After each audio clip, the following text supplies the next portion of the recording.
2 years ago, from my research, I'm convinced it's much more serious than that. It's more than a loose-knit network. It is a conspiracy. In 1784, a copy of this document was sent to the Illuminist Weishaupt and delegated to foment the French Revolution. Mean the Illuminati was responsible for the French Revolution? Yes, absolutely. The courier was struck dead by lightning as he rode through Ratisbon on his way from Frankfurt to Paris. What about a little divine intervention there, huh? The police found the subversive documents on his body and turned them over to the proper government authorities. After careful study of the plot, the Bavarian government ordered the police to raid Weishaupt's newly organized lodges of the Grand Orient and the homes of some of the most influential associates, including the castle of Baron Basen-Sonderdorf. Additional evidence was thus obtained, convinced the authorities that documents were a genuine copy of a conspiracy by which the Synagogue of Satan had controlled the Illuminati at the top, planned to use wars and revolutions to bring about the establishment of one kind or another of a one-world government, the powers of which they intended to usurp as soon as it was established. In 1785, the Bavarian government outlawed the Illuminati and closed the lodges of the Grand Orient. In 1786, they published the details of the conspiracy. The new order of the world, our enterprise is now a success. He said these blind slaves say they are free and highly educated, even as they march behind, notice this word, signs. Have you ever taken time to analyze a sign or a billboard or a logo?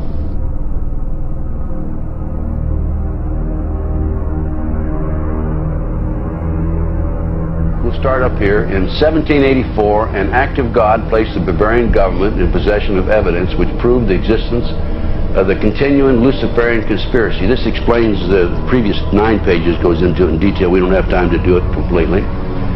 Conspiracy. Adam Weishaupt, a Jesuit-trained professor of canon law, defected from Christianity and embraced the Luciferian ideology while teaching at Ingolstadt University. In 1770, the money lenders who had recently organized the House of Rothschild retained him to revise and modernize the age-old protocols designed to give the Synagogue of Satan ultimate world domination so they can impose the Luciferian ideology upon what remains of the human race after the final social cataclysm by use of satanic despotism. Weishaupt completed his task on May the 1st, 1776. It's a communist holiday, isn't it? May 1, 1776. The plan required the destruction of all existing governments and religions. In 1776, Weishaupt organized the Illuminati to put the plot into execution. The word Illuminati is derived from Lucifer and means holders of the light.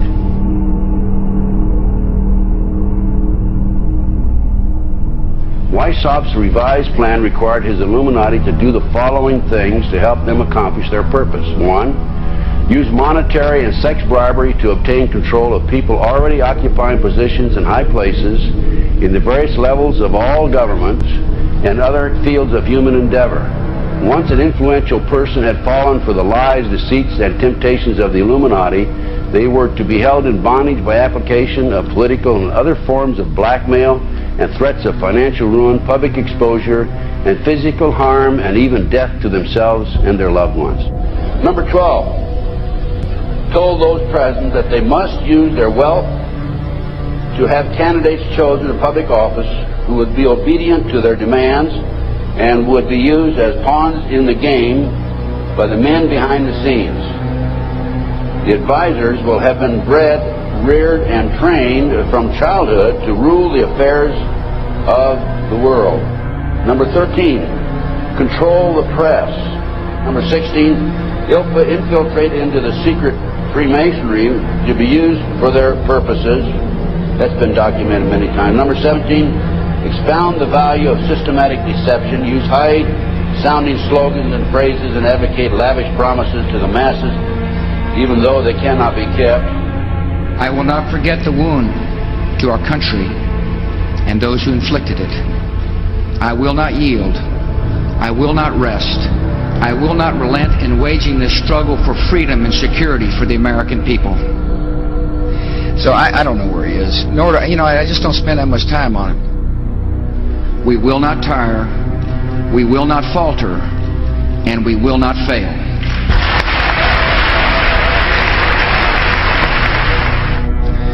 Terror is bigger than one person. And I remember he was telling me how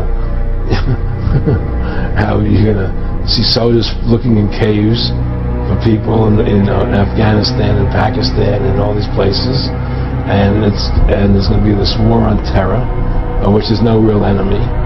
Who knows if he's hiding in some cave or not? We hadn't heard from him in a long time. Operation Northwoods, the plan called for innocent people to be shot on American streets. This is the Pentagon.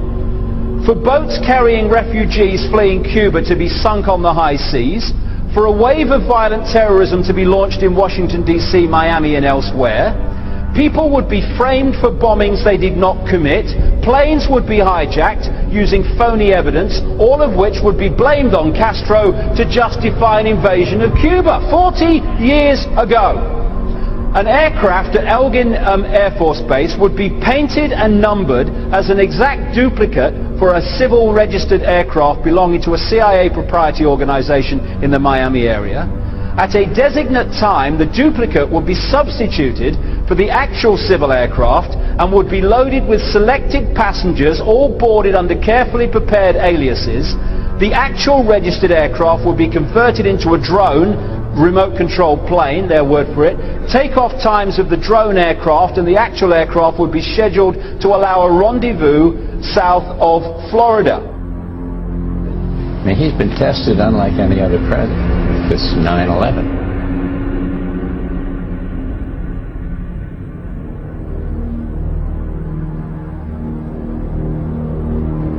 We have in this past year made great progress in ending the long era of conflict and Cold War.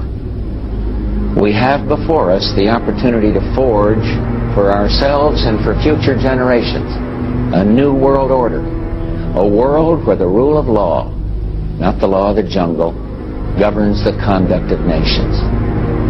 When we are successful, and we will be.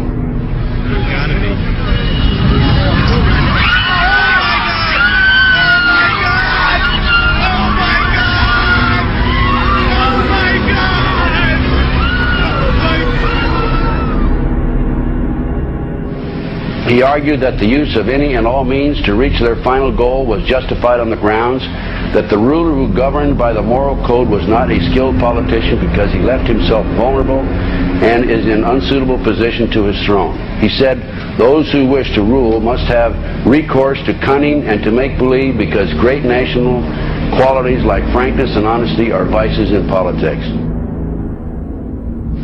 Fellow citizens will meet violence with patient justice, assured of the rightness of our cause, and confident of the victories to come. In all that lies before us, may God grant us wisdom, and may He watch over the United States of America.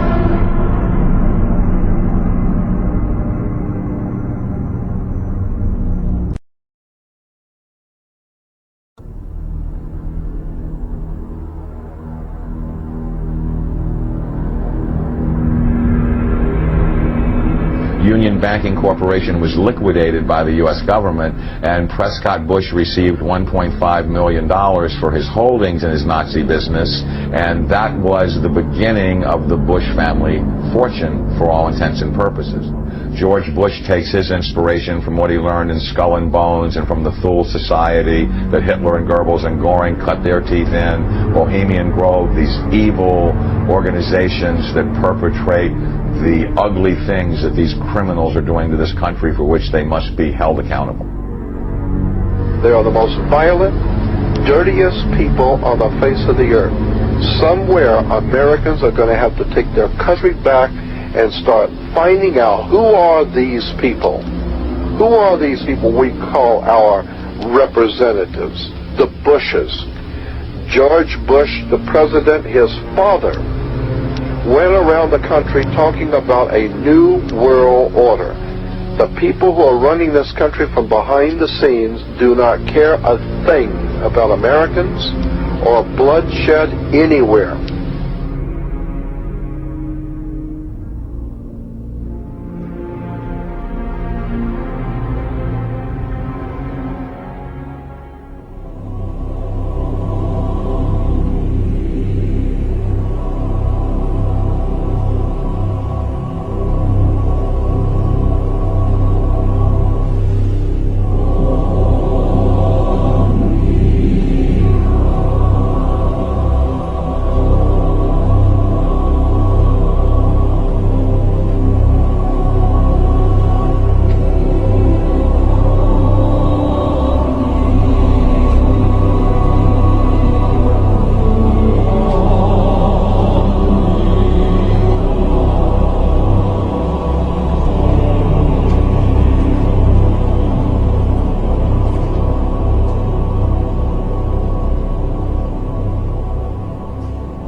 You were both in Skull and Bones, the secret society.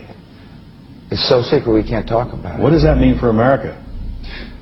The conspiracy theorists are going to go wild. I'm sure they are. I don't know. I haven't seen the web. Number 322.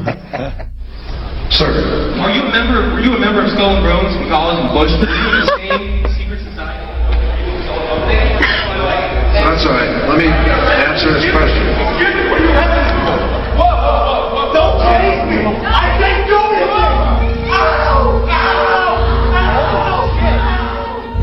And what you're looking at here, staggeringly, is a group of people, some of the most famous people in America, in long gowns. Behind them there you see a 40-foot stone owl. And there's the fire between them, next to the lake at Bohemian Grove. Now, one might wonder, understandably, why the people that run the banking, political, economic system and the media in America should be dressed in long robes doing a ceremony to a 40-foot stone owl. I think we should be told. No doubt you'll be hearing about all the differences between John Kerry and George W. Bush. But we've discovered they do have something in common. During their respective college days at Yale, they both belonged to a group called Skull and Bones. He's come pretty close. She was part of a team that successfully recorded part of the initiation ceremony that takes place in the tomb's courtyard. Okay, you have the doorway here. Yeah. Okay, then to the right you have a hedge, and then you have an evergreen tree. If you follow that line straight back, courtyard's in there. Ah, okay. So that's where they have the ceremonies in the outdoor part of it. Part of it was indoors. So we only got to see the outdoor part. Right. We only got and to listen to the outdoor part. God only knows what went on indoors. And what did you hear? What was it you know? You managed to get this unique it was disgusting. It was gross. I mean, they were pretending to murder people. What was the tone of it, though? Was it jokey or was it quite... No, it wasn't jokey at all. It was sick. It's about the only way to describe it. It was sick.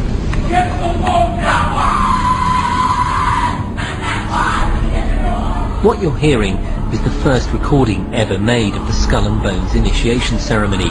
It has never been broadcast before.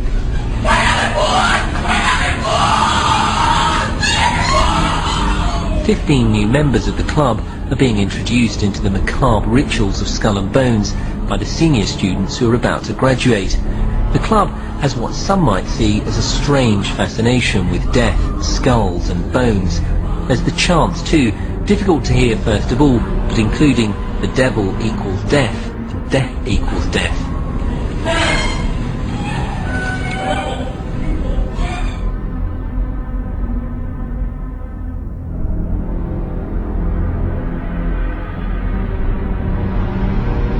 But when you get into a secret society of spirit worshippers, then, and especially when you're invited there by the direction of the higher-ups in the spirit world, you never get out of there alive.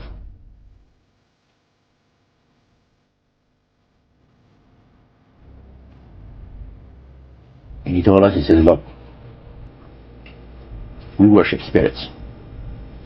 We worship Lucifer and all his angels. They're just as beautiful as they did before they were cast out of heaven. He says there was a misunderstanding in the whole thing. He said among the inhabitants of the galaxies. And he says our master was misunderstood. And they always praise the great master, Satan, as a super intelligent being that he is. Beautiful to behold. And if he ever appears to you, you won't be able to look upon him because he'll be too bright.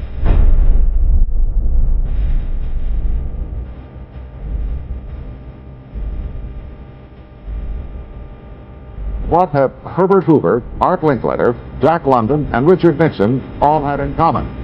Well, they've all been members of the exclusive all-male Bohemian Club in California, where every year at this time the elite from around the country get together for 2.5 weeks of fun and games.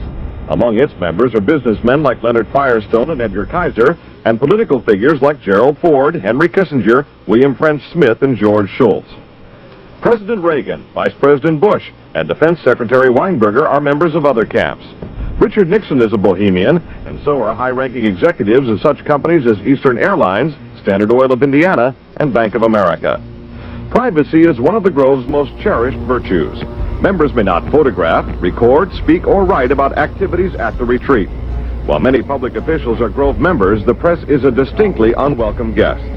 We're from ABC News. Well, get back there. Get back there. Can we talk to somebody in the... Get back there. You see, for over 120 plus years in Northern California, in Sonoma County, on a 2,700-acre secluded redwood grove, leaders from around the world, prime ministers, chancellors, presidents, governors, again, the heads of industry, banking, academia, the media, Hollywood, travel there to engage in bizarre, ancient Canaanite, Luciferian, Babylon mystery religion ceremonies. We were inside 4 hours. That's only one day out of the 2 weeks that they meet there for the admitted Summer Fire Festival of the Bohemian Club.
shall read the sign.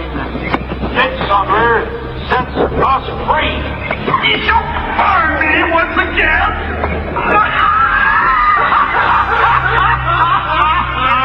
Now believe, way, which hither ye have brought from regions where I reign. Ye fools and priests, I spit upon your fire. Hail, fellowship's eternal flame. Once again, midsummer sets us free.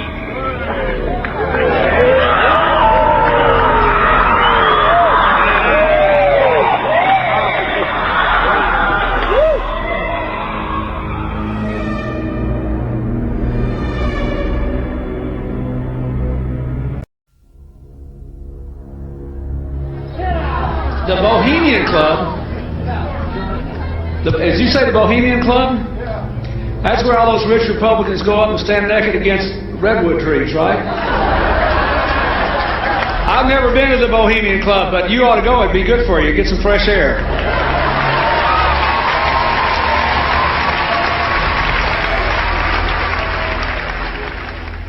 One last question. I read a Washington Times article many years ago where you had a comment about the organization, and then now it's been in the Wall Street Journal, it's been in a lot of different newspapers, and that's the Bohemian Grove. And back in, what was it, 1996, when you joined as a Clinton advisor, the Republicans were criticizing you, oh, what about Bohemian Grove? And then you countered them by saying, hey, I don't run around in the woods naked. What did that mean? Here is the before-mentioned Washington Times article where he said, I didn't run around naked like they do. I don't know what quote you're referring to. I'm not aware of any quote like that. Listen, I am a happy member of the Bohemian Grove. I like the folks who come there, and it's really inappropriate for me to talk about the group beyond that. Thank you. Have you been there for the ceremony with the cremation of care? Frankly, I don't think that's something I need to talk to you about. Really? That's right. Well, I'm Alex Jones, and I snuck in there in 2000. I'm the guy that blew it wide open and got the video. It's been on national TV. Well, I disrespect you for that. You do? I do.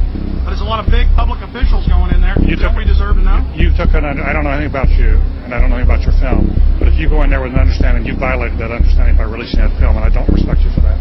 Really? But we have public officials I'm sorry. You took an understanding when you went in there that you would not do that film. And did you have an understanding when you went in there? No. Did you crash it? Yes. Yeah, and it has no trespassing signs there too, doesn't it? No, they put them up after. Oh, I'm sorry. I'm sorry, sir. I've been there before. I know what the circumstances are, and I'm sorry you violated the understandings. That was not a gentlemanly thing to do. But what about the ritual? Is the ritual genuinely?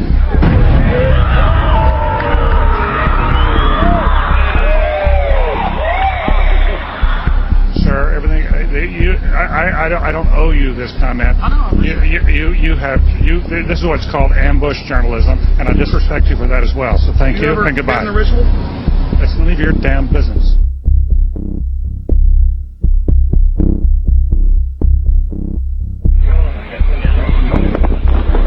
Wow. Prince of all mortal wisdom, owl of Bohemia, we beseech thee, grant us thy counsel.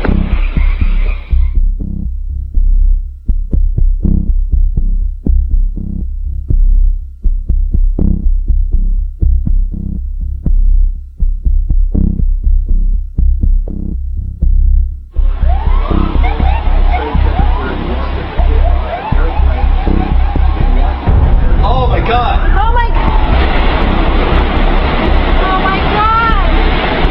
Oh my God! Oh my God! I told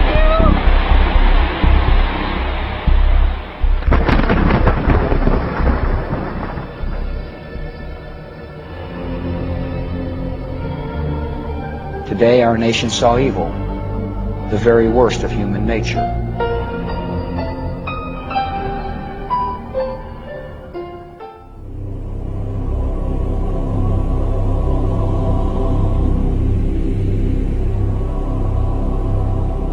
They had exactly the same agenda, and that was for bringing in this New World Order. I heard George Bush talking at that time. He was talking to Bill Clinton, and I've just photographically recorded it and wrote it verbatim in our book. that when the American people became disillusioned with Republicans leading them into the New World Order, that Bill Clinton, as a Democrat, was going to be put into the office of president. This was decided in 1984. Actually, I'd heard about it even prior to that. But that, as of 1984, they were already discussing it as an absolute fact. The CIA is carrying out mind control on countless numbers of unwitting American victims. And he even went so far as to say the basic methods that they use in this mind control: hypnosis, drugs, and torture. Three parts policy that they had adopted there. The second one was to find a way of being able to get total control of people's minds. And that would be done by taking hypnotism out of the realm of the occult and introduce it as a new science for the benefit of mankind.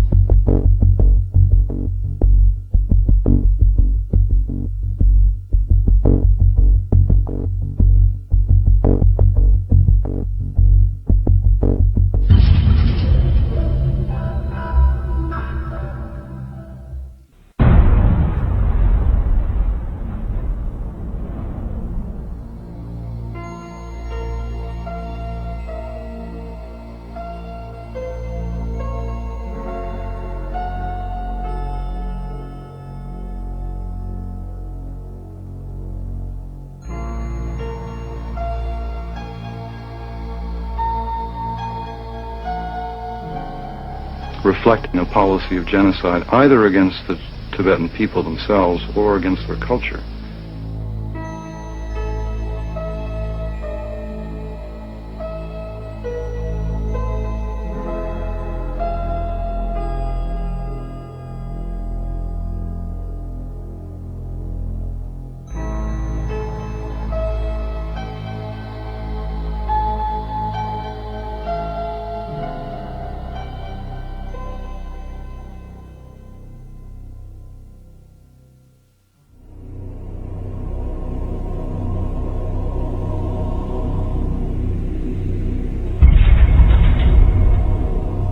Once I realized I had met an honest, genuine, high-level Freemason who told me there were 13 levels of Freemason above the 33rd degree, and that these people were God. There was no God, they were God.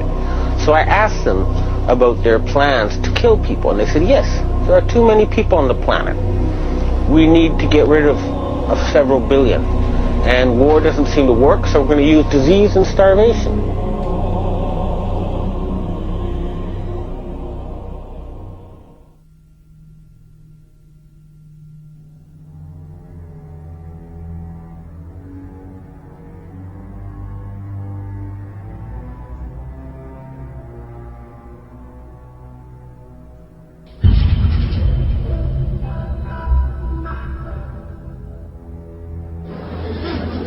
He knew what was happening, and he attempted to warn us when he left office. He told us, quite bluntly and in no uncertain terms, to beware of the military-industrial complex. And who is the military-industrial complex? It is the members of the Council on Foreign Relations, and since the inception of the Trilateral Commission as well.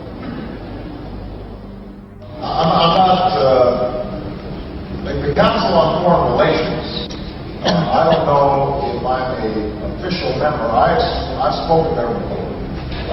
It basically is just a forum where a bunch of people talk about foreign policy. Was made up of the Executive Committee of the Council on Foreign Relations. Now, it is extremely significant that you understand that the first 6 members from the government, along with President Eisenhower, were also members and longtime members of the Council on Foreign Relations. They believed in that organization. They believed in its goals, which was one world government.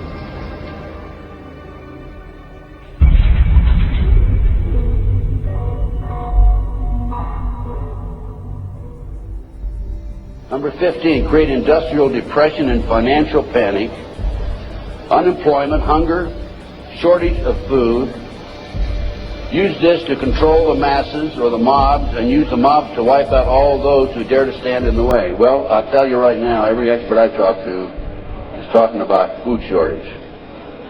And it's coming, I'm convinced. What were they? Because I'd never seen anything like that. And his statement was that if he told me, I would be one of few people in Madison, Georgia that knew about them. And he says they're disposable coffins. They were stacked, he told me, 15 high.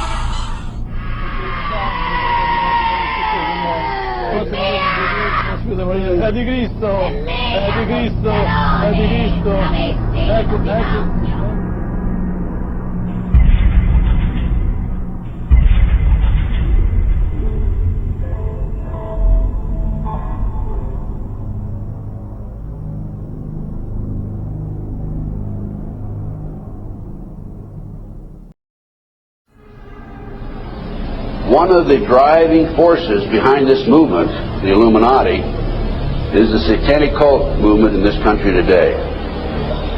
So I began my little journey forward.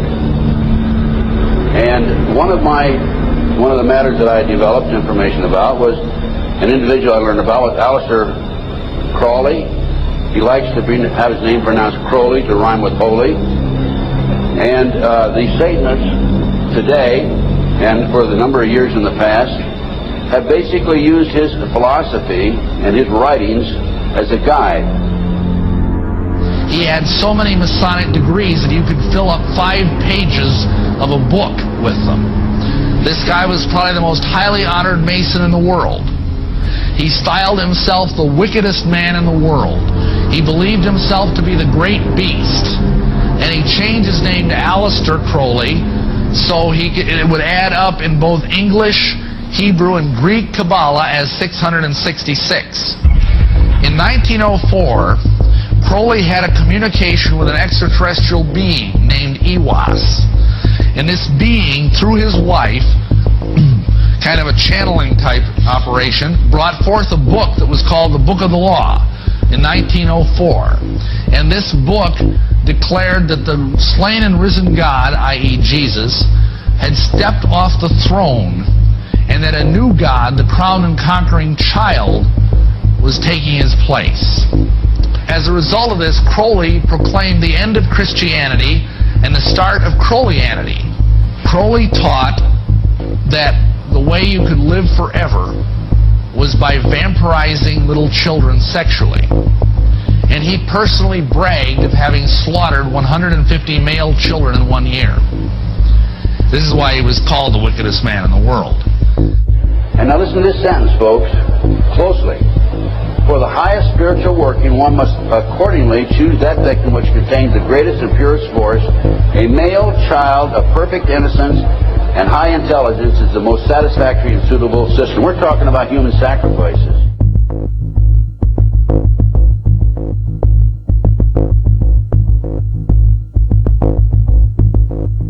And they'd also drug them up, and they'd take a sacrificial knife and they'd start from the chest and move all the way down to your abdomen. And then that's how they sacrificed, and they'd collect the blood and they'd drink it. When the mid-September through mid-November, they sacrifice babies, and nothing but babies, because they need the pure blood of the untainted children. And I didn't understand what it was like. I can't believe I'm seeing this every year of my life. I've experienced that, and that was the hardest part for me. It's like hearing those babies literally scream and cry, and then seeing their blood flow. was taken to a basement. He was crucified alive. First he was skinned. Why is it that no one knows this? Because there's Satanists in the police force and also in the government, the army. They're everywhere. They're even on the council of the representatives of the United States also.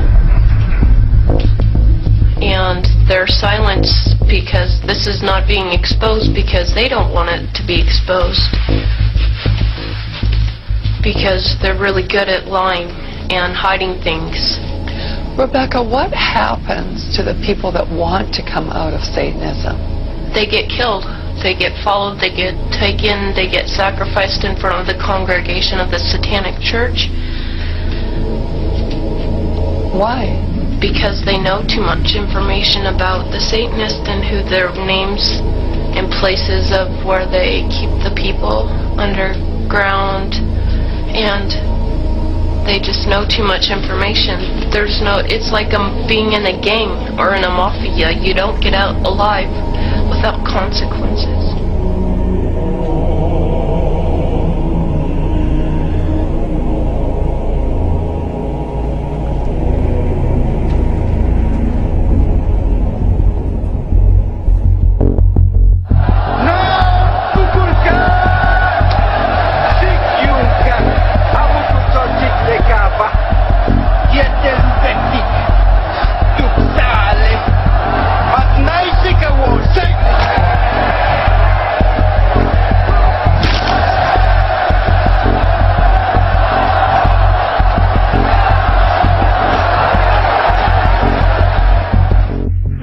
Control the world by bankrupting their own businesses. The Illuminati owns most, I would say 99 9/10 of the stores that you walk into and shop and the gas stations you go to. And they are going to destroy them on purpose. And the idea of taking over is to bankrupt the whole world where nothing is of any value and the currency does not exist anywhere, and then come back and solve all the problems.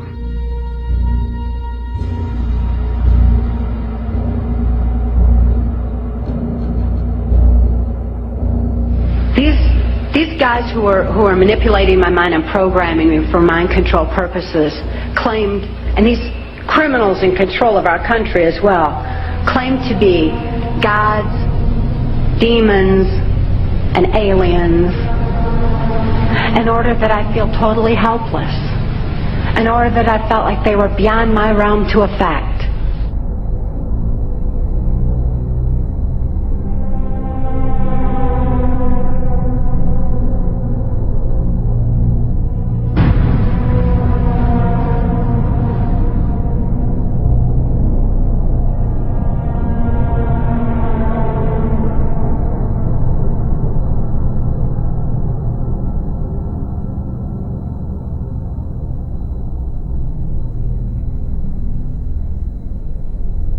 Why do they keep the aliens in a Faraday-shielded environment?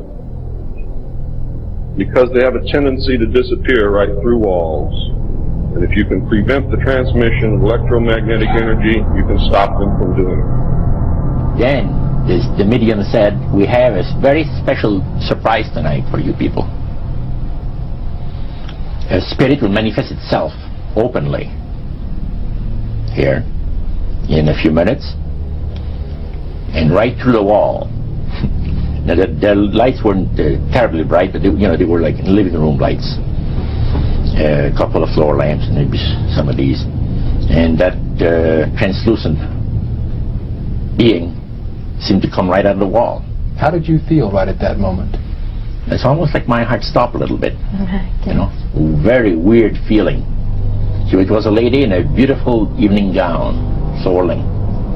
And she said to Mary, my dear sister, you are so wonderful to have asked for me.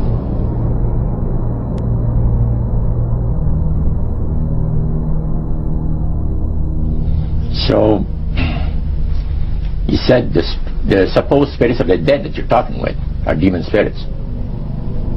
They're fallen angels. They're beautiful beings. Just set it out, just like that. Oh yeah. It didn't make you uneasy when he said they were... Well, it shocked you a little bit, something that you first hear mentioned to you. He said, you guys have got a great future ahead of you. Because we've been told, the high priest of our society, secret society, has been told that the master has very special plans for you to do. Now, what did he mean by the master?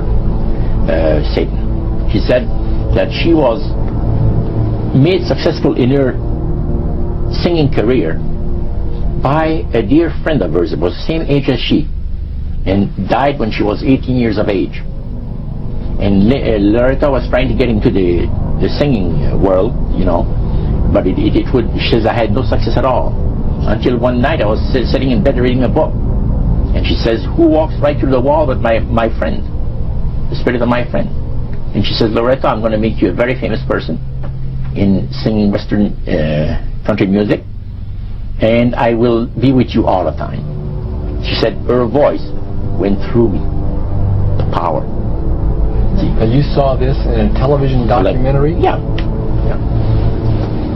This was, I believe, 1976 it took place. Now, the priest explained that when people believe in this business, they are actually opening themselves to be completely deceived by demon spirits, because it gives the demon spirits an opportunity to impersonate the dead, see, and for people to believe their lies. Isaiah 14 and 11 even speaks of vials being built into his body. Vials are pipes. The piper is calling you to join him. The Illuminati doesn't produce rock music to entertain you. They don't produce rock music to make money. They don't need that money. They own everything anyway. They do it to put demonic influence in your life.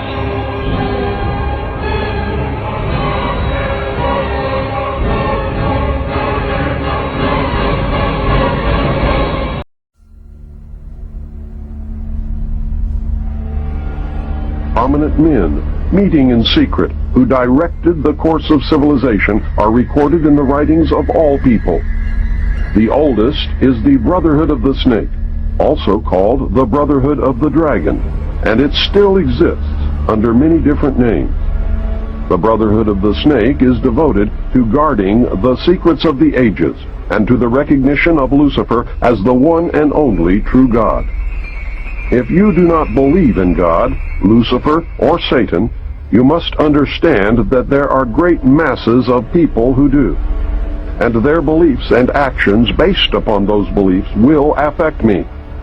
The important fact to remember is that the leaders of both the right and the left are a small hardcore of men who have been and still are Illuminists or members of the Brotherhood.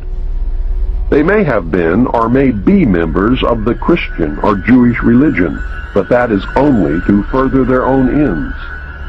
They are and always have been Luciferian and internationalist. They give allegiance to no particular nation, although they have used, on occasion, nationalism to further their causes. Their only concern is to gain greater economic and political power. The ultimate objective of the leaders of both groups is identical. They are determined to win for themselves undisputed control of the wealth, natural resources, and manpower of the entire planet. They intend to turn the world into their conception of a Luciferian totalitarian socialist state. In the process, they will eliminate all Christians, Jews, and atheists. You have just learned one, but only one, of the great mysteries. But now it had to change. Lucifer says we have to make sure that people, humans, get to believe that Satan and his angels do not really exist.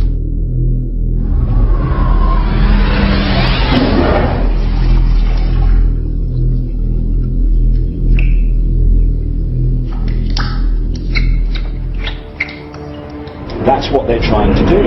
They're trying to disconnect us from multidimensional infinity so that we don't see the world from that perspective. And therefore see through the illusion and see through the nonsense and see through the lies. And then once they've disconnected people, they then program this lower level of our consciousness with a reality that suits them. And therefore, the only information that they have to get a fix on how they see life, themselves, and reality in general is through the eyes and the ears. And who controls that? The Illuminati control that. They're trying to disconnect us from multidimensional infinities, and then once they've disconnected people, they then program this lower level of our consciousness with a reality that suits them. If there's a reality out there pertaining to any alien influence, we need to sort out the government misinformation and disinformation and mind manipulation techniques that they're using. I know for a fact that the plan is to make all of us feel totally helpless.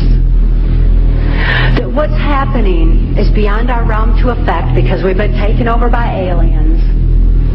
That our Independence Day is dawning. So beware of that. Understand that those criminals have been keeping information and technology from us under the blanket of national security. They are 25 years ahead of us at least. They're way ahead. So when they say, it's aliens, and they show us some incredible technology, don't fall into the trap of feeling totally helpless, that this is beyond our realm to affect. Superstition begins where knowledge leaves off. And they have been keeping knowledge from us for a long time. People have all kinds of belief systems. And I'm sure each and every one of you has various and different belief systems as well. I'm not saying that there's no such thing as aliens. That would be foolish of me to even say anything like that at all. But what I am saying is that it was my experience that these were people claiming to be aliens. Some people in this world are about to destroy the sovereignty of nations, take away our Bill of Rights. The UFO thing is integrally tied into this in some way. I'm not exactly sure how, but if extraterrestrials are real, then they're controlling everything, believe me. If they're not real, they're being used as a threat from without to scare people into coming into this one world global unity of humanity in order to face that external threat. And in the process, we're going to lose. The ordinary man will lose. You need to understand, disinformation is deliberate deceit to hide other things. And so there's so much of that. And some of it is surprisingly well-sponsored disinformation. I'm going to sum up this talk and mention an overview of the alien agenda. The alien agenda is really decimate the planet, to take the remaining human subjects as slaves, and the aliens would use this planet for their own means. My question I'd like to ask is this: if the aliens have a 1,200 IQ, can speak all these languages, and are so powerful, what prevents them from just taking over? Well, it's a good question. We are an alien species to them, and our germs have a tendency to kill them. They're also a dying race, and they're in far worse condition than anybody with the worst case of terminal cancer. They are in need of us to some degree.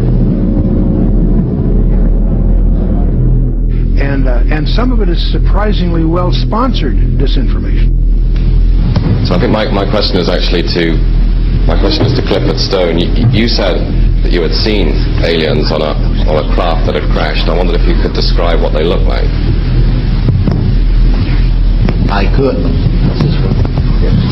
but it would probably take a whole lot of time. The reason I state that, when I got out in 1989, we had cataloged 57 different species.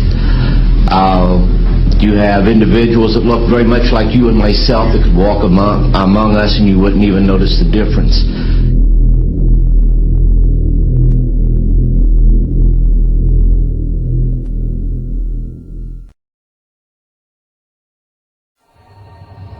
The situation is that you have various types of what we normally call grays. We didn't call them grays in the military, but you had at least 3 types of the grays. You had some that were much taller than we were. The unique thing that I'd like to point out for the most part is that the entities that we did catalog were in fact humanoid. Now this created a situation where the scientific community was trying to figure out why that would be the case, because you would expect that if life evolved on other planets that they would take on some type of other being, so to speak, not necessarily look humanoid or be bipedal such as we are. But apparently we got quite a few of the species out there that are humanoid in appearance. And that creates a question that yet has to be answered by science.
Does that explain some of the visual glances of these things? They seem to just simply disappear. They're gone. Exactly. I mean, they're appearing out of nowhere and then disappearing right in front of people, and that's why scientists who have no axes to grind, they just say that it doesn't make that much sense. And also, if they're just trying to observe us, to take account of what we're doing on Earth, I mean, after a while, after so many months or years or centuries, it kind of gets old. They either would take us over, or they've already discovered all the information they need to know about Earthlings, and so they're just going to take us over or make first contact and just sort of do what they need to do next. To endlessly observe us, it doesn't make any sense.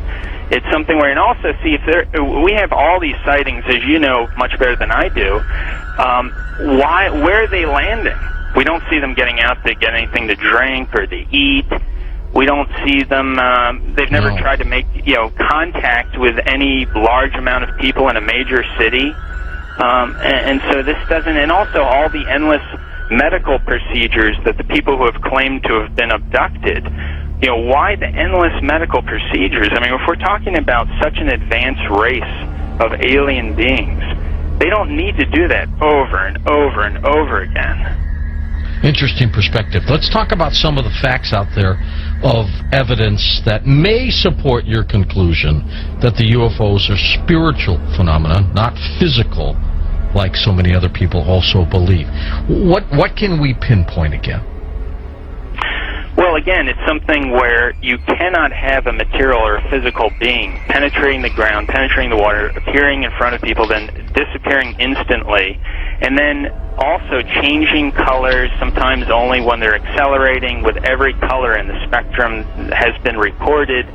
Many UFOs coming and making one UFO breaking apart and then going into multiple UFOs. It doesn't make sense. And then not only just that, but to get into the fact of how far they're traveling, and the speeds that they would have to travel, and just the other problems with cosmic dust and traveling at the speed of light, and then running into those bits of cosmic dust, the explosions that would be created, the amount of energy that would be consumed, and traveling from these distances.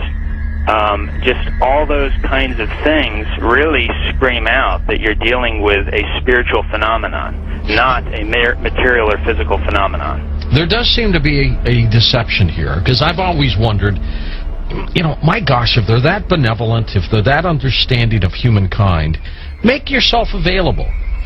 That's why some of these other scientists have said that they seem to be trying to set people up to deceive them as if they are aliens, but the facts just say that they can't be that there's something else. It doesn't make any sense, and there's something else, a psychological deception that's going on here.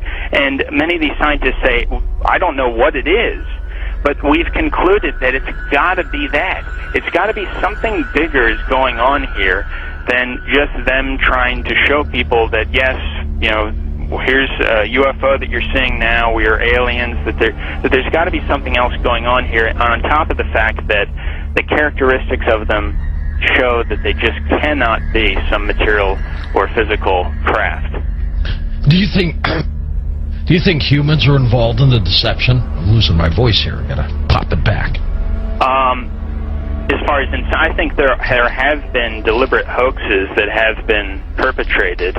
And, an interesting statement. I mean, there are many that could be quoted, but Gordon Creighton, who I know you know of him, probably, who died in 2003, he made this statement in the British journal Flying Saucer Review. He said, quote, "There seems to be no evidence yet that any of these craft or beings originate from outer space."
They appear to have the ability to materialize and dematerialize without a trace. One of the great mysteries of the UFOs isn't seeing them, is trying to figure out where are they when you don't see them. Some people say, well, they're from another galaxy. Most physicists will debunk that for lots of reasons. They seem to pose that way, but for lots of, if they came, if there are that many coming from another galaxy, you think you'd sense the traffic. We'll come to that with some more reasonable explanations, and you're going to discover the two top researchers in the last century, really, is Jacques Vallée, France, and J. Allen Hynek, the American. Now, J. Allen Hynek was head of astronomy at Cornell, and he set out to debunk this nonsense about UFOs, and he became one of the most ardent, competent, balanced researchers in the trade. J. Allen Hynek, he died a few years ago. Both of these respected researchers came to the conclusion that they're not intergalactic. For lots of physics, there are a lot of physics rebuttals to that conjecture. They both argued that these things are demonic. Their term. They've written many, many books. You can check them out. These are not religious people. They're not people with any kind of personal agenda. But they came to the conclusion that these things, on the one hand, and by the way, we take for granted that we strip away the nonsense and the hoaxes, set that aside. There's tens of thousands of files you have to wallow through. When you cut through all that, there's still a core group, a substantial core group of real events that need explanation. And so on the one hand, they exhibit physical properties on the one hand. On the other hand, they also violate all physical laws. And so the conclusion that both J. Allen Hynek and Jacques Vallée and others have come to is that they're hyperdimensional, that somehow they come from another dimension. Period.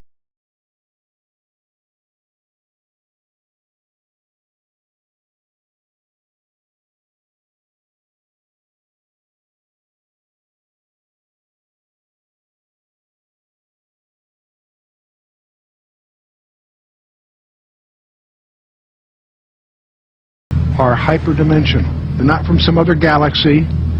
They also both concluded they're hostile because they pretend to be something they're not.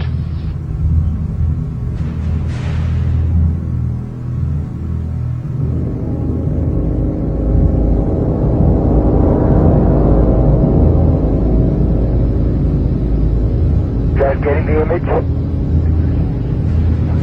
Franklin, we see a long line, a couple of star-like things, and a lot of things swimming in the foreground. Can you describe what you're seeing? Well, the long line is a tether, and there's a little bit of debris that kind of flies with us, and it's illuminated by the sun at such low angles. So there's a lot of stray light, and it's getting washed out quickly, but Claude is trying to do a quick, good job here adjusting the cameras. It wasn't until a few years ago that I really started to get into researching all this information, looking at, going through thousands of pages of information about UFOs that just confirmed, what I had already believed about this phenomenon. That I believe the evidence clearly points that they are, in fact, demons. And, there are others, Brother Michael, who are now beginning to believe that as well. So you're not out there all by yourself anymore. So these demons would make them then spiritual phenomenon, I would take it, right? Yeah, I think when you look at it, there's certain characteristics that everyone will agree has been seen and demonstrated also by these UFOs, such as they penetrate the ground, they penetrate water, they disappear in front of people, they appear right in front of people. One person will see a UFO and the person next to them will not see the UFO. They change colors, sometimes only one accelerating. They change shape, they change size. Many people have made the comment that they seem like they're alive almost. And so these are all characteristics of something that's not a physical or material being or construction. It's got to be something that's a spiritual phenomenon with those kinds of characteristics.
somewhere between 1 and 3%, various polls agree, somewhere between 1 and 3% of Americans claim that they have had an abduction experience. That's over 5 million people, or in that neighborhood.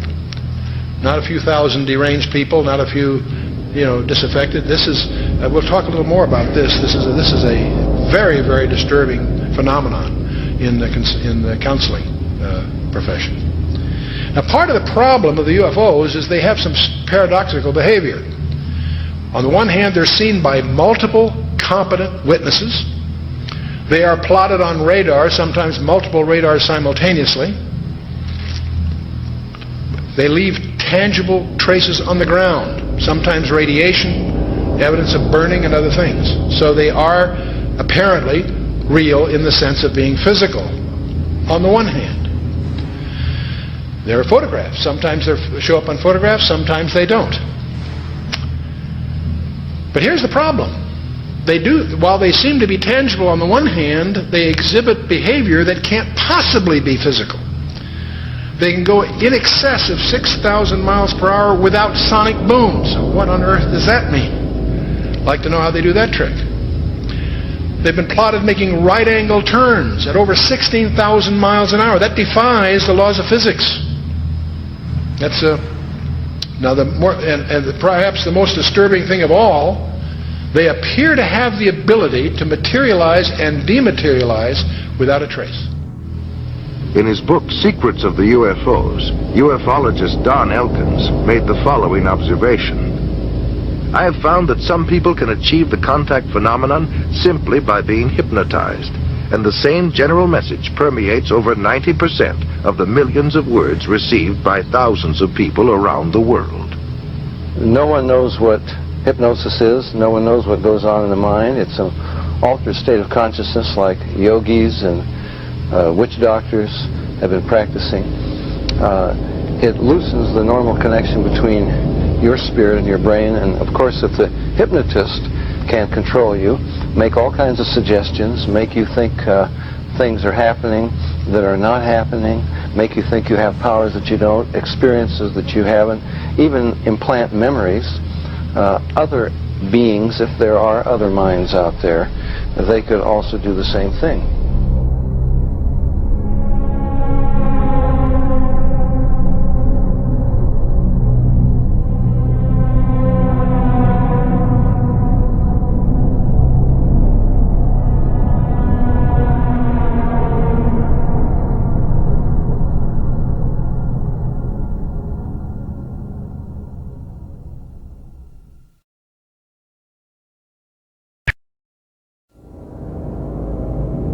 Interesting is that there was a huge satanic ritual that was performed on the very spot where Area 51 happened by this Jack Parsons, and in which they had this magical ceremony called Babylon Working, and it was designed by Aleister Crowley, who was a Satanist who called himself the B666. Yes. And the purpose of this series of magical ceremonies, which was performed on the spot of Area 51, where it's now located, was to unseal an interdimensional gateway, they said. And so this, they hoped, would allow other entities known as the, quote, old ones, access to our space-time continuum. And this witness said that he saw Jack Parsons rip a hole in space-time there, and he said that something evil flew in.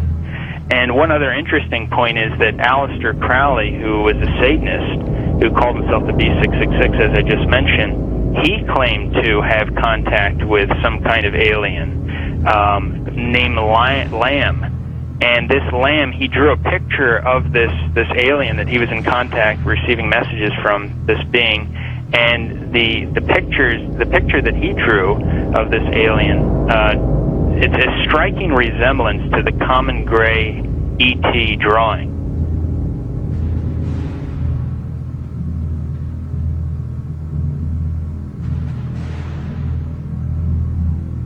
And obviously they have the secret base there where advanced aircraft is being tested. And so it's not one or the other, it's actually both. And what's interesting is this fellow Jack Parsons, who was the main person involved in the satanic ritual, he was involved in creating some of the most advanced technological stuff that we have right now in rocket propulsion systems. He was even involved with a lot of stuff that NASA does. They even named a crater on the moon. It's called the Parsons Crater. It was named after Jack Parsons. Right. So you see all the connections here. You know, I've long believed that if there is satanic activity on this planet, and I believe there is, if they are in constant communication with these demons, or even if they conjure them up, Brother Michael, is it possible they do with their rituals and things like that?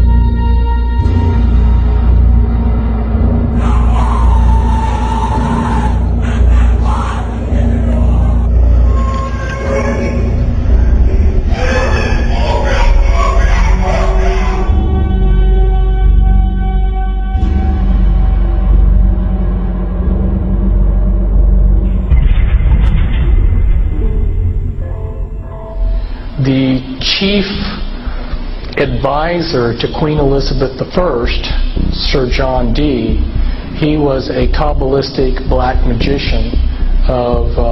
He had gone to the continent and learned from the top Jewish Kabbalists black magic, and he was the chief advisor in the British Empire. And he created Enochian magic and the Enochian language, which the Illuminati, which are hiding behind the Jehovah's Witness headquarters, they use Enochian rituals. Sir John Dee conjured up demons or angels, okay, with his black magic. The beings that he conjured up, there were pictures drawn of them, and they look identical to what we call gray aliens. Okay, I tell you something. And then I visit with debriefing people that came out of high levels of the Illuminati, and these different types of aliens are participating in Illuminati rituals.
The air, and we're on a backup system now. It's the government, or?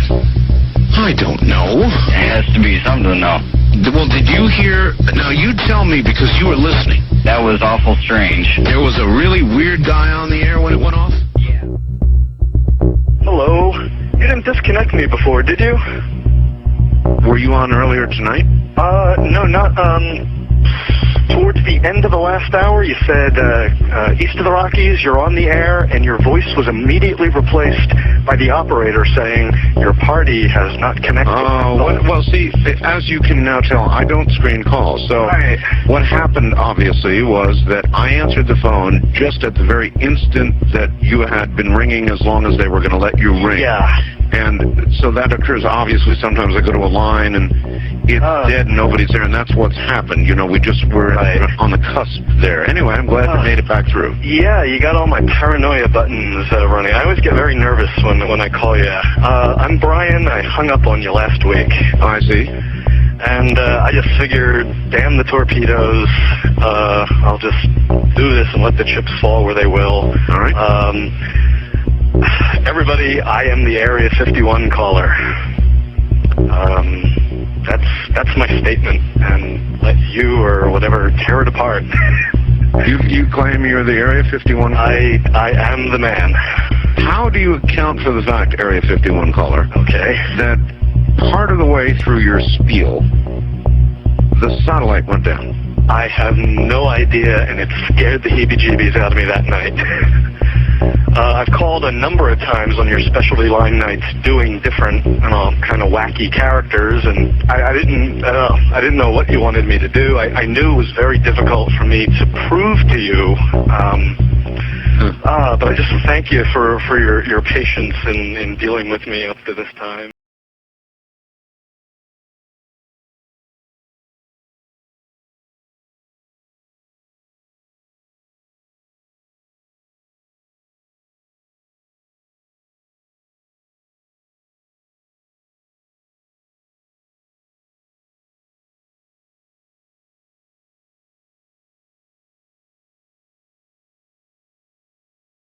If we were facing an alien threat from outside this world, and yet I ask you, is not an alien force already among us? What could be more alien to the universal aspirations of our peoples than war?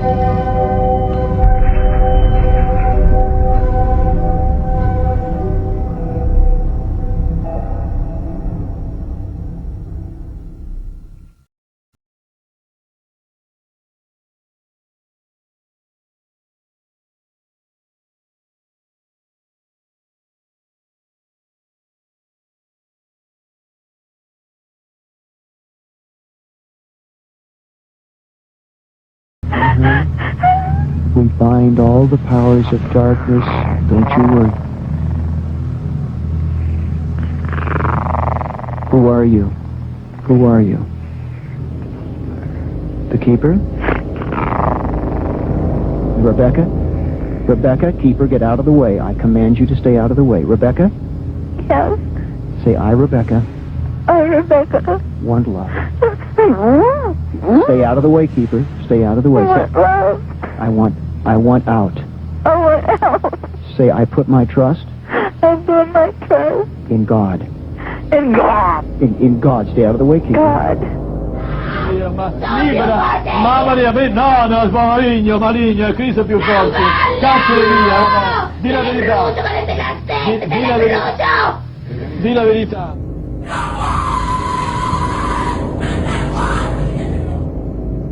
So what they're doing in effect is using the secret society network they've set up to manipulate these bodies into power, but in doing so they're putting themselves into power because they're controlling the mental and emotional processes of these vehicles.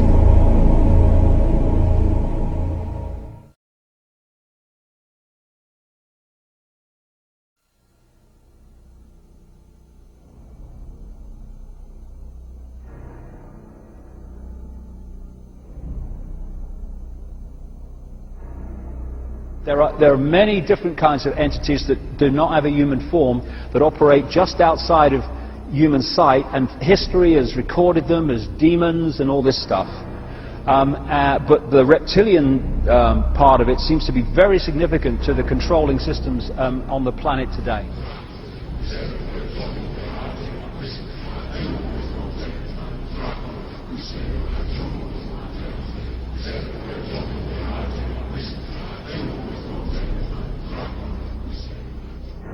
Today, there's a lot of genetic experiments and the Nephilim being created that are hybrids, and this is a very important part of what the Illuminati is doing. And they have been intermarrying with what the public calls aliens.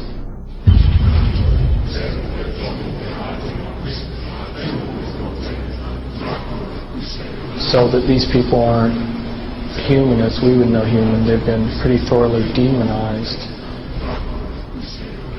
Bottom line is I have concluded that there are no good aliens. The aliens are demons, and we've got a mixture going on of demons and flesh and blood, and we've also got other genetic experiments.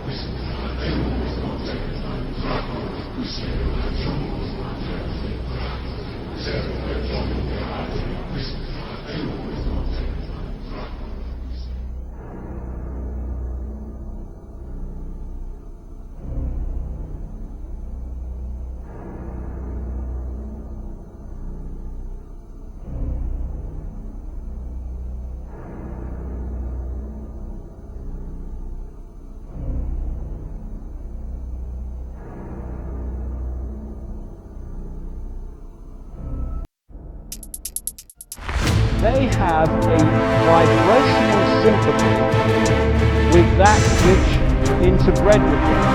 And this doesn't have to be physical infusion. Remember, as demons, get a little spooky picture. There are fallen angels, an unclean spirit. They can assume any form or go into anything. I have concluded that there are no good aliens. The aliens are demons.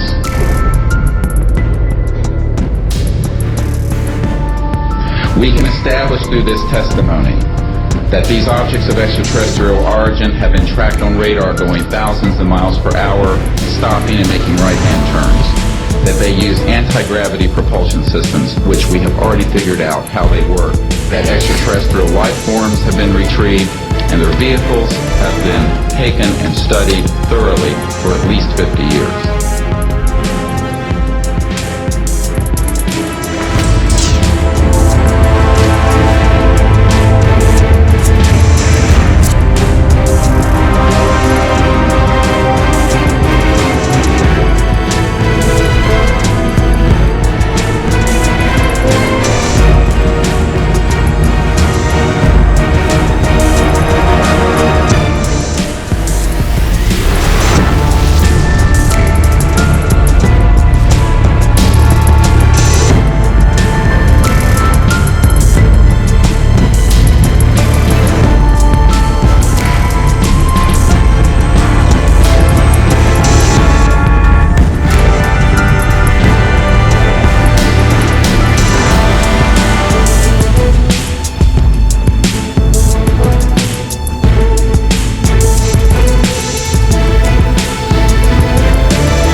says at the end of this is, he will give you 666.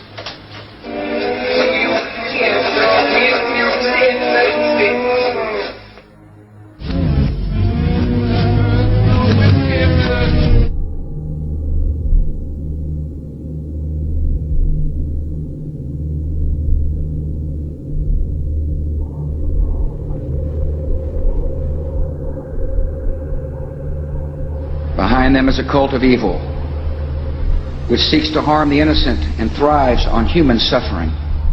Evil has found a willing servant.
Make a list of hypotheses. This is obviously not a natural phenomenon, and the extraterrestrial explanation seemed to be the best one. Why shouldn't we know that there's got to be life throughout the universe? So why shouldn't it be able to come here, especially since there must be civilizations there that are thousands, if not millions of years ahead of us? But then, as you get more and more data, you realize that's not what the witnesses are describing.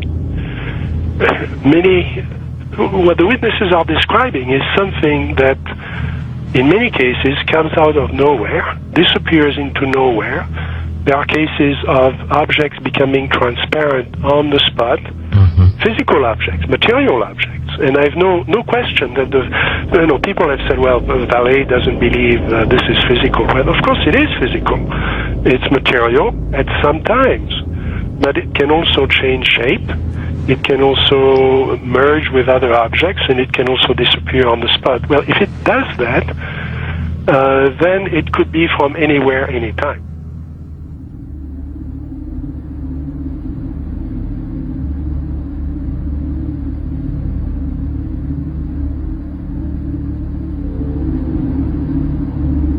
We always try to discredit the old legends, trying to say, no, these people were crazy, they thought everything was possible. But now we have the videos, and that's the big difference. Could you believe there are videos now of probably angels in the sky?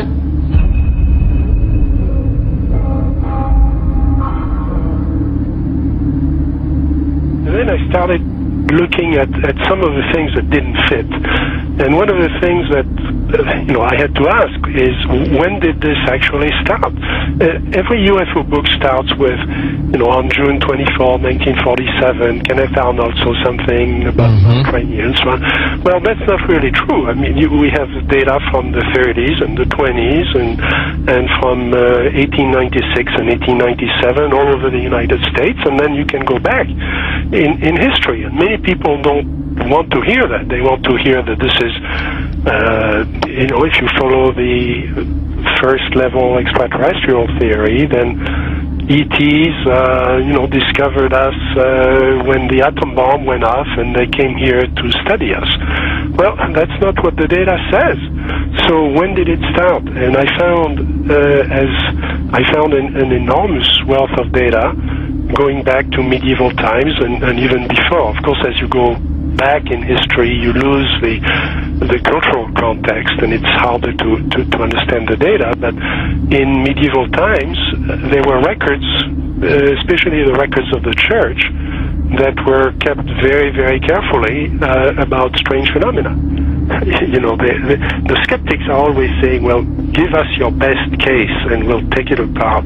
There is no such thing as one best case in any field. You have to look at an accumulation of cases and look for patterns, and then that's how the phenomenon reveals itself to you.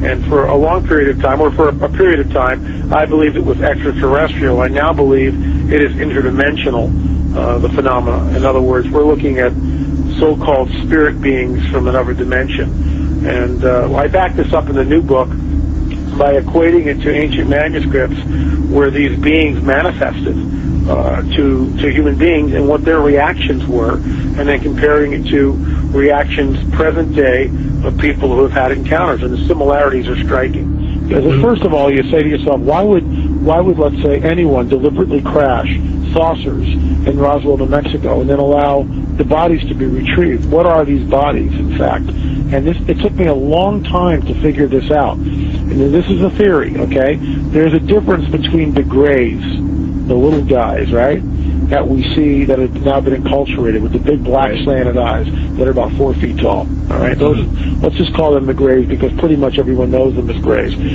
But there's another creature which people and abductees talk about that they see on board the ships, and these are tall beings, and they assume different forms. Sometimes they can appear as reptilian, other times they can appear as insectoid, other times they can appear as Nordic. In other words, in my opinion, they're shapeshifters. Now, why would I say that? What backs it up? There's a scripture, once again, from our spiritual handbook, which says that basically fallen angels can appear as angels of light if they so choose. Okay. They can appear as angels of light if they so choose. That's a shapeshifter. But it shapeshifts. It can appear as whatever it wants to appear. Insectoid, reptilian, who knows what the thing really looks like. In my opinion, it's probably a reptilian. Apparently there was some sort of a confrontation. There was some sort of a war between these beings. Sides were drawn up. And we're kind of like, we're almost like cannon fodder in a way. This unseen war, which is happening in another dimension all around us that we don't see.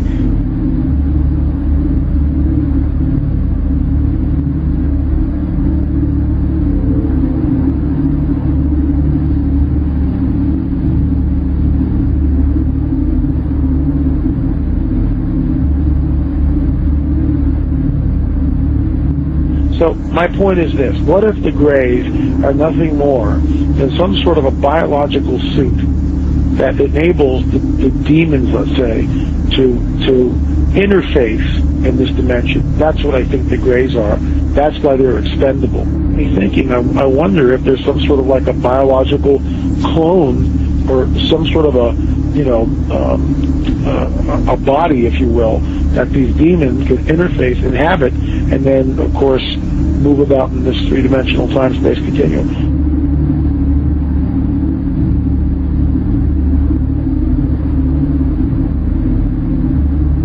When you go back and you read the Book of Enoch, which, by the way, is found on the Dead Sea Scrolls, it amplifies the mischief that these fallen angels got into in and around the time of Genesis 6, which is why it was a global flood, because the Nephilim were on the earth, and these guys were all over the earth, and some of these skeletons that have been unearthed, specifically in Turkey, were over 30 feet tall. As we pushed west in Ohio and different places, they found mounds, and they would do primitive archaeological digs. And this is documented. I'm not making this stuff up. They found skeletons, oftentimes, that reached over 9 feet in length, with 6 fingers, 6 toes, and red hair. Now, one of the great mysteries of the West is what happened to these giants. There was nearly 60 skeletons brought out of this cave, but today they're nowhere to be found. Is it that there is some kind of archaeological cover-up that has occurred here?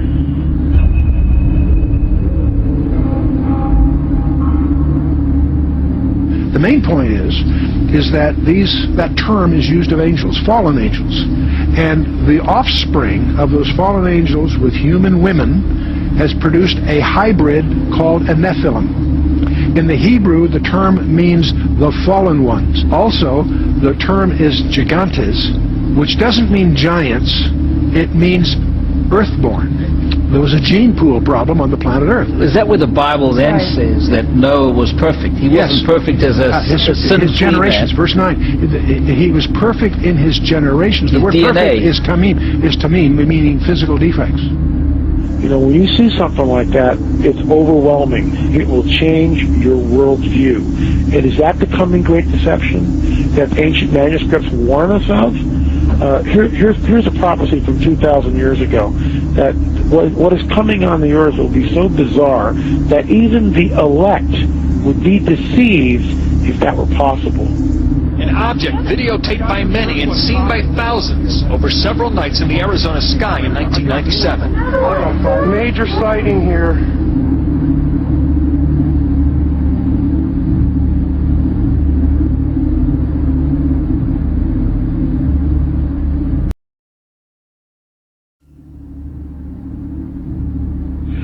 I believe that many of us were shown these documents over the years so that later we would talk about it. I mean, how can you keep the existence of extraterrestrials, if they were real, a secret? And how could anyone keep quiet knowing that they had seen documentation, official government documents labeled top secret, that expressed that these extraterrestrials were real and had visited this earth?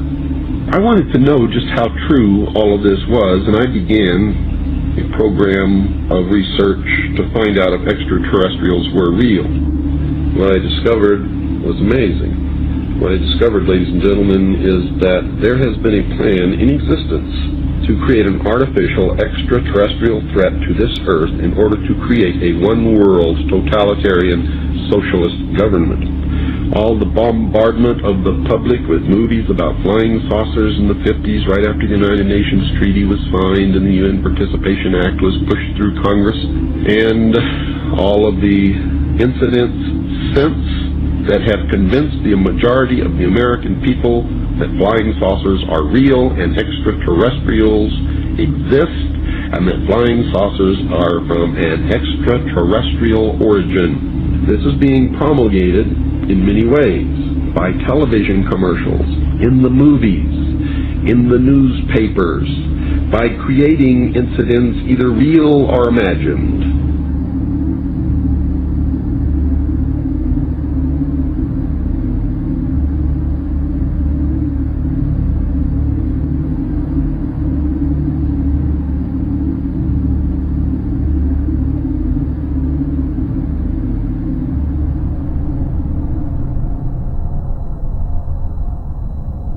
How can a nuts and bolts spacecraft, two objects that are supposed to be made of metallic steel, fly into each other at thousands of kilometers an hour, become one object and then fly off in another direction? He says the UFOs do not seem to exist as tangible manufactured objects. They do not conform to the natural laws of our environment. They seem to be nothing more than transmogrifications tailoring themselves to our abilities to understand. The thousands of contacts with the entities indicate that they are liars and put-on artists. The UFO manifestations seem to be, by and large, merely minor variations of the old-age demonological phenomenon.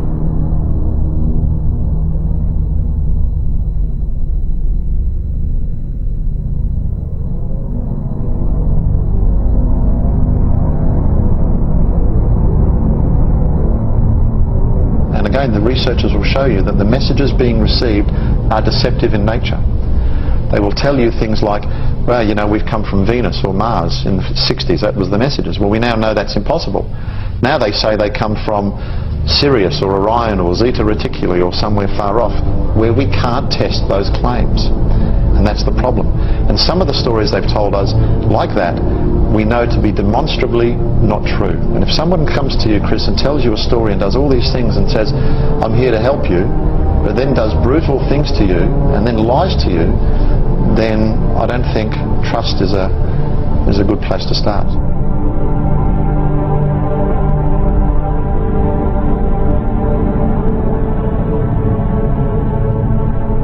There is no evidence, I wish to emphasize, that these life forms from elsewhere are hostile towards us.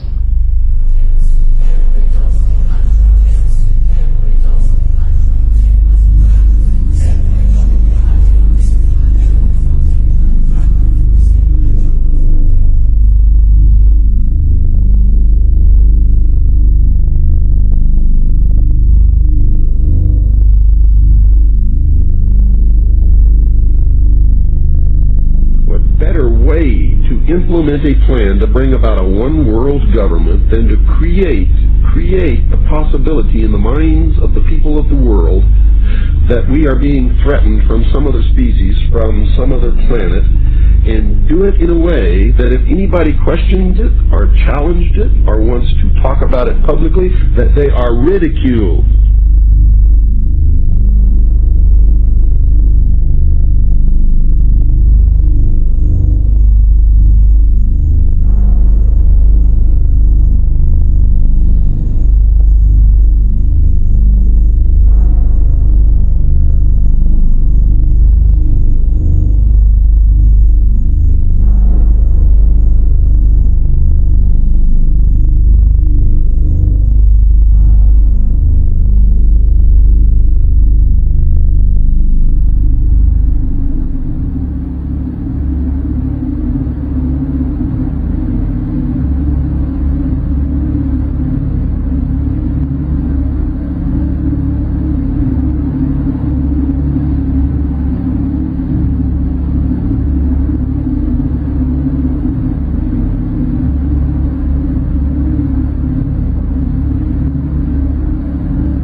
My mind balked at the idea of believing that maybe all of my friends and all the bloods, innocent blood spilled by all my friends, and they had died at the hands and on the altar of corporate greed by a bunch of occultists.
people have asked me in the past, quite rightly, I understand it, why would someone give their life to this conspiracy, this global takeover, in 1500 or 1650 or 1820, when they knew they were never going to be around to actually see it happen, which is what they're trying to do now, playing the cards they're playing now? The answer to that is they were just vehicles. These entities are the common force passing through history.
In other words, demons can inhabit a person. Then you also must know that demons can and do inhabit inanimate objects. I've seen it happen over and over again.3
点22分14秒时，一个直径1米多的光球从空中落到了洛阳镇欧凯电器有限公司厂门里侧。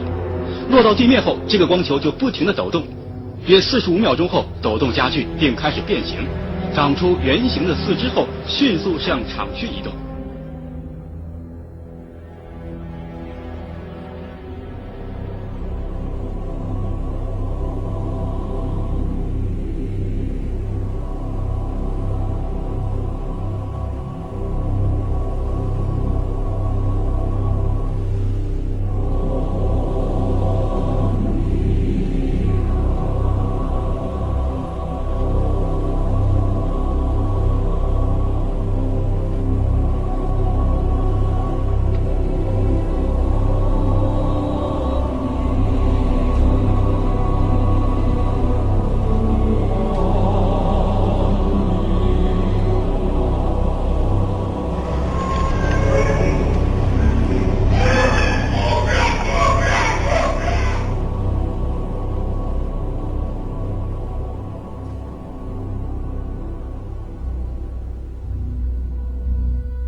Said you're going to see guys going into caves looking for looking for people that they're never going to find.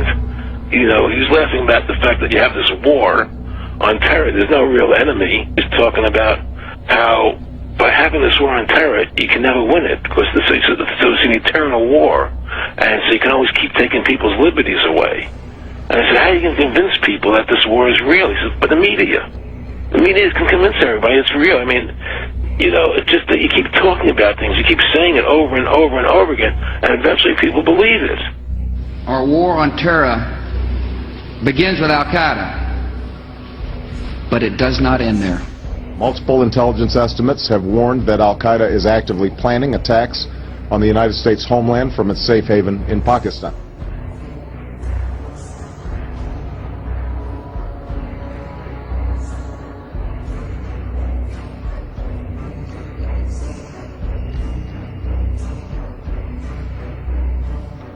The last time you had an actual president was Kennedy. Ladies and gentlemen, the very word secrecy is repugnant in a free and open society. And we are, as a people, inherently and historically opposed to secret societies, to secret oaths, and to secret proceedings. Even today, there is little value in ensuring the survival of our nation if our traditions do not survive with it. And there is very grave danger, for we are opposed around the world by a monolithic and ruthless conspiracy that relies primarily on covert means for expanding its sphere of influence, on infiltration instead of invasion, on subversion instead of elections, on intimidation instead of free choice, on guerrillas by night instead of armies by day. It is a system which has conscripted vast human and material resources into the building of a tightly knit, highly efficient machine that combines military, diplomatic, intelligence, economic, scientific, and political operations. Its preparations are concealed, not published. Its mistakes are buried, not headlined. Its dissenters are silenced, not praised. No expenditure is questioned, no rumor is printed, no secret is revealed. But I am asking your help, the tremendous task of informing and alerting the American people, confident that with your help, man will be what he was born to be, free and independent.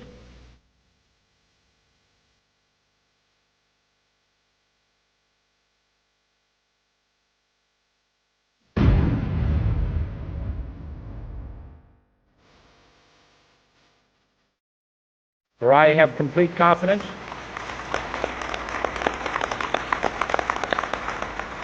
in the response and dedication of our citizens whenever they are fully informed.